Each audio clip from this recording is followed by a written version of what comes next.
السلام علیکم. آج کا ولاگ اور میں ہوں آپ کا ہوسٹ آفتاب اقبال. خواتین و حضرات، آج کی گفتگو اس مصمم ارادے سے شروع کی کہ اور کچھ ہو نہ ہو جنگ کا تذکرہ ہم نے نہیں کرنا، کیونکہ جنگ کر کے ہم نے بہت سو کو تنگ کر رکھا ہے. خیر، آج دیگر ٹاپکس کو چھیڑنے کی کوشش کی. صدر آصف علی زرداری کی طرف دھیان گیا.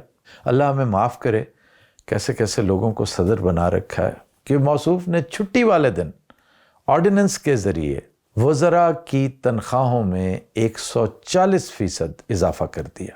کافی دیر سر دھنتے رہے کہ وزراء کو یکایک اضافی پیسوں کی ضرورت کیوں محسوس ہوئی. پھر سوچا شاید بیچاروں نے خندقیں کھدوانی ہوں، کو خشک خوراک سٹاک کرنی ہو، کو فرسٹ ایڈ باکسز کا اہتمام کرنا ہو، کیونکہ پیسے تو بیچاروں کے پاس ہوتے نہیں ہیں. تو سوچا کہ چلو ٹھیک ہے، اب اس کے اوپر کیا بات کی جائے. پھر دھیان گیا اطاعت تارڑ صاحب کی طرف. ایک بار پھر اللہ تعالیٰ سے معافی مانگی. اطاعت تارڑ صاحب نے دیگر بہت ساری باتوں کے ساتھ ساتھ چونکہ اپنی شورا آفاق گفتگو کر رکھی ہے شہباز شریف کی خوش لباسی سے متعلق، تھوڑی دیر اس بات پہ غور کیا. آپ یقین کیجئے بغیر کسی باعث کے میں نے شہباز شریف کا خوشنما چہرہ ذہن میں لانے کی کوشش کی. کافی دیر تک موصوف کی خوش لباسی کے بارے میں سوچتا رہا، لیکن ذہن میں اگر کوئی آیا ہے تو وہ دو لوگ ہیں جو ٹک ٹاک پہ آپ نے دیکھا ہوگا یوں کر کے آ کے شہباز شریف بن کے بیٹھ جاتے ہیں. میں پوری کوشش کے باوجود ہنسی پہ کنٹرول نہیں کر سکا. چنانچہ سوچا کہ اس موضوع پہ بھی کوئی گفتگو نہیں ہو سکتی. پھر سوچا کہ کامران لاشاری صاحب کے بارے میں کو دو چار باتیں کی جائیں، کیونکہ آج ان کے استعفے کی خبر گرم تھی. کامران لاشاری صاحب چونکہ وارلڈ سٹی اتھارٹی کے مدار المہام ہیں اور گزشتہ کئی سالوں سے انہوں نے نہایت محنت کر کے ماضی کے ان مزاروں کو خوب پریزرو کیا ہے، اور اس بات کو ہم نے اپنی آنکھوں سے دیکھ رکھا ہے، اور نہ صرف ہم نے بلکہ پوری دنیا ان کی معترف ہے. لیکن شومی قسمت دیکھیے کہ شاہی قلعے کے اندر ایک شاہی باورچی خانہ ہے جہاں پر اکثر فنکشنز ہوتے ہیں، اور کوشش یہ کی جاتی ہے کہ کھانا وہاں پر کوک نہ ہو، باہر سے آئے. انفارچونیٹلی وہاں پر کوکنگ ہو رہی تھی، اور انویٹیز میں سے ایک صاحب ہائی کورٹ کے جج بھی تھے. انہیں یہ بات سخت ناگوار گزری. ان کے خیال میں آثار قدیمہ کو ناقابل تلافی نقصان پہنچایا گیا ہے. شاید اپنی جگہ پر وہ بھی ٹھیک کہہ رہے تھے، لیکن کامران لاشاری صاحب جو کہ انتہائی سینئر ہیں، جنہیں ریٹائر ہوئے ایک طویل عرصہ ہو چکا ہے، اور وہ ریٹائرمنٹ کے بعد حکومت کی اسپیشل ریکویسٹ پہ اس اتھارٹی کے انچارج بن کے آئے تھے، اور اس کے لیے ضروری ہے کہ لاشاری صاحب کا بیک گراؤنڈ جاننا. لاشاری صاحب نہایت کریٹو آدمی ہیں. راوین تو وہ تھے ہی، سپورٹس مین تو وہ تھے ہی، لیکن نیشنل کالج آف آرٹس کے ساتھ بھی ان کا بڑا گہرا تعلق رہا ہے. یہی وجہ ہے کہ ان کی تخلیقی صلاحیتوں کا اندازہ لوگوں کو اس وقت ہوا جب سابق ڈکٹیٹر پرویز مشرف نے انہیں ریٹائرمنٹ کے بعد ریکویسٹ کر کے اس کام پر مامور کیا. خیر، جج صاحب خوب سیخ پا ہوئے. لاشاری صاحب نے متعلقہ منسٹر کو فون کیا کہ بھی مجھے بتایا جائے کہ یہ کیا سلسلہ ہے. کہ جج صاحب کو بہرحال اس چیز کا خیال رکھنا چاہیے تھا کہ I am a very senior officer جو ریٹائرڈ ہوں، اور ریٹائرمنٹ کے بعد تو میں ایک طرح سے رفاہی کام کر رہا ہوں، اور اگر معاملات میں کوئی کمی بیشی ہوئی ہے تو اس کا ازالہ کر دیا جائے گا. میں نے لاشاری صاحب کا موقف جاننے کے لیے پوری کوشش کی، لیکن سم ہاؤ ہمارا ٹائم چونکہ نہیں مل رہا تھا، اس وجہ سے بات نہیں ہو سکی. ابھی چند لمحے پہلے ان کا میسج ملا ہے کہ آج کسی بھی وقت دوپہر میں بات کریں گے. however اس وقت دیر ہو چکی ہوگی، لیکن بات کو جتنا کو میں سمجھ سکا ہوں اس حساب سے میں گزارش کر رہا ہوں کہ اس پر جج صاحب کا ریئیکشن بنتا نہیں تھا، اور اگر انہوں نے ریئیکٹ کیا ہی تھا تو لاشاری صاحب نے جب متعلقہ منسٹر کو اور چیف منسٹر کو فون کیا تو انہیں جواب ملنا چاہیے تھا، ان کی کانسولیشن ہونی چاہیے تھی، جو کہ نہیں ہوا.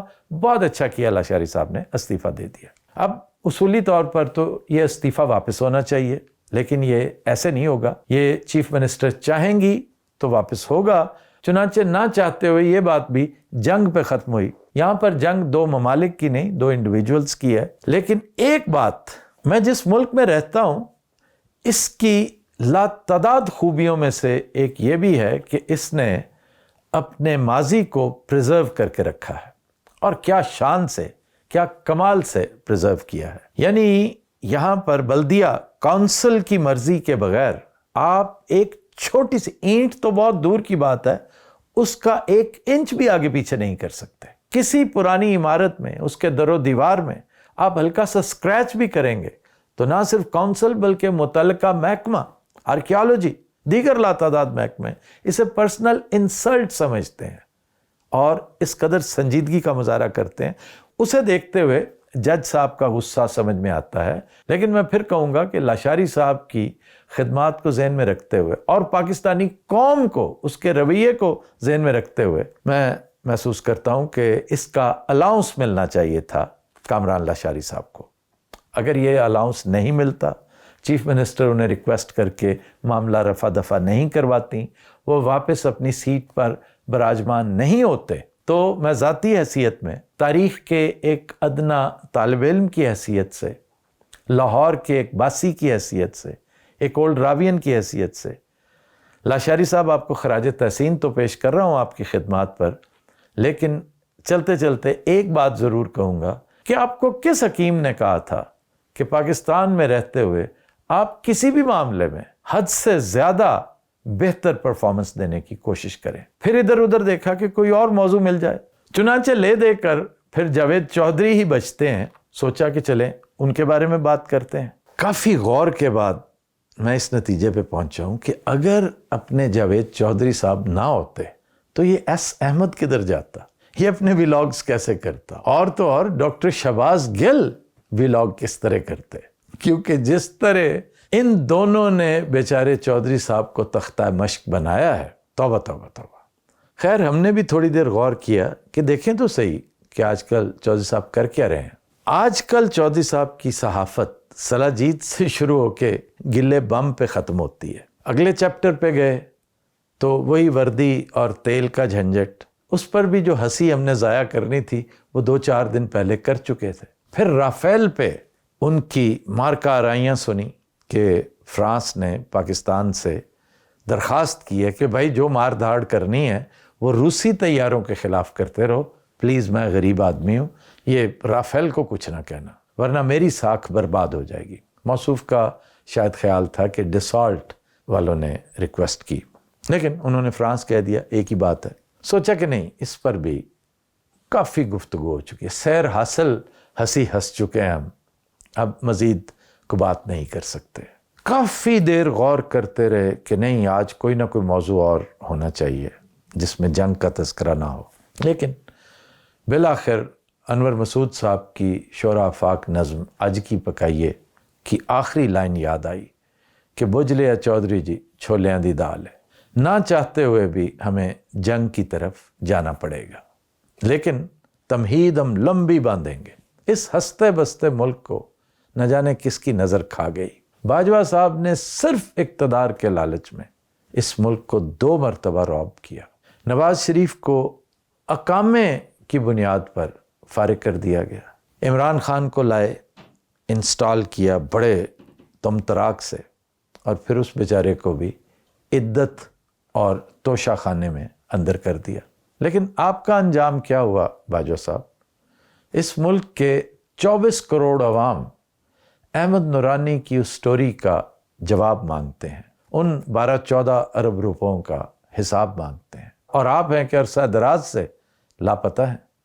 نوبڈی نوز آپ کدھر ہیں، کن حالوں میں ہیں، اور آپ لوگوں نے مار مار کر نہ صرف عوام بلکہ خواص کا بھی بھرکس نکال دیا اور جیلیں تک بھر دیں۔ پھر الیکشن آ گئے، عوام نے بہت تیاریوں کے ساتھ، نیک نیتی کے ساتھ، یہ سوچ کر کہ چلو آج کا دن ہمارے غم کا مداوع کرے گا، زخموں پر مرہم رکھے گا، اوکھے سوکھے ہو کے بیچاروں نے ووٹ دیے، لالچ اور خوف کے بڑے بڑے بت پاش کیے، لیکن نتائج کے وقت چشم فلک نے وہ کچھ دیکھا جس کی نظیر افریقہ میں بھی نہیں ملتی، جنوبی امریکہ میں بھی نہیں ملتی۔ 180+ سیٹوں والے کو اٹھا کے باہر پھینک دیا گیا، 17 سیٹوں والے کو، جو اپنے گھر کی سیٹیں ہار گیا، اس کو اقتدار کے تخت طاؤس پر براجمان کر دیا گیا. دوبارہ احتجاج شروع ہوا کہ بھی ہمارا مینڈیٹ واپس کرو, یہ آپ نے کیا کیا؟ نہ یار نہ, اس طرح نہ کرو. آپ نے سیدھی گولیاں چلائیں, مار مار کر ستیہ ناش کر دیا لوگوں کو. جسم تو بیچاروں کے پھٹڑ تھے ہی, اس مرتبہ روحیں بھی تار تار کر دی. بیچارے روتے دھوتے جا پہنچے قانون کا دروازہ کھٹکھٹانے. نہ جانے کیا سوچ کے ویسے گئے تھے, لیکن اس کے علاوہ چارہ کوئی نہیں تھا ان کے پاس. عدالت کو زیر دام لانے کے لیے ہر ہتھ کنڈا استعمال کیا گیا. آغاز ہوا کورٹ پیکنگ سے اور انجام آپ کے سامنے. میڈیا کو لالچ اور خوف سے زیر نگین کیا, سوشل میڈیا کی الگ سے بیخکنی کی. چنانچہ آج سارے کا سارا میدان خالی ہے, اکیلے آپ کھڑے ہیں بلا شرکت غیرے. اور لگ یوں رہا ہے 20 سال تک آپ کے اقتدار کو ستہ خیرہ. ہر چیز آپ کے اسکرپٹ کے عین مطابق ہو کے سامنے کھڑی ہے. یعنی کوئی پتا بھی آپ کی مرضی کے بغیر نہیں ہل سکتا. چڑیا کا پر مارنا تو بہت دور کی بات ہے, ہوا آپ کی مرضی کے بغیر نہیں چل سکتی. لیکن خواتین و حضرات, ایک اسکرپٹ کہیں اور لکھا جا رہا تھا. آج وہی اسکرپٹ نوشتہ دیوار ہے, اور یہی وجہ ہے کہ بہت سے دوست جنگ کو ٹیبو ٹاپک سمجھتے ہیں, اسے شجر ممنوعہ قرار دیتے ہیں. ہمارا ایک حکمران ہوا کرتا تھا, انتہائی بدنام زمانہ, نام تھا جنرل یحییٰ خان.